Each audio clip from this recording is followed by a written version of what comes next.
નમસ્કાર, હું છું એન્કર અર્પિતા પટેલ. આપ જોઈ રહ્યા છો news snap channel. News snap ચેનલમાં દર્શક મિત્રો આપનું હાર્દિક સ્વાગત છે.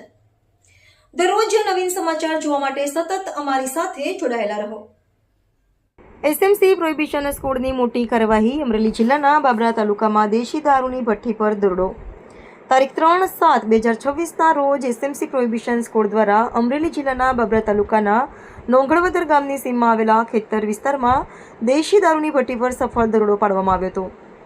દરોડા દરમિયાન પોલીસે અંદાજે 2085 લીટર દેશી દારૂ કિંમત ₹4,17,000 તથા 13,250 લીટર દેશી દારૂનો વોશ કિંમત ₹3,31,250 નાશ કર્યો હતો.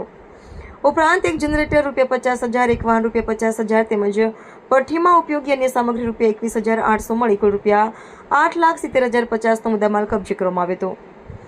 આ અંગે બાબરા પોલીસ સ્ટેશનમાં પ્રોહિબિશન એક્ટની વિવિધ કલમો હેઠળ ગુનો નોંધવામાં આવ્યો છે. પોલીસે સ્થળ પરથી ભીખાભાઈ રવજીભાઈ ગોલતરની ધરપકડ કરી છે, જ્યારે નીચેના 5 આરોપીઓને વોન્ટેડ જાહેર કરવામાં આવ્યા છે, જેમાં ભાભલુભાઈ જીલુભાઈ ટીટોસા, ગાભાભાઈ લાખુભાઈ બસિયા, ચંદાભાઈ ઉનરભાઈ જેબલિયા, કાનુભાઈ દેવકુભાઈ હુડદ અને એનો સમાવેશ થાય છે. પીએસઆઈ JH સિસોદિયાના નેતૃત્વમાં આ સમગ્ર કામગીરી કરવામાં આવી હતી. રિપોર્ટર ચૌહાણ ઇમરાન, અમરેલી.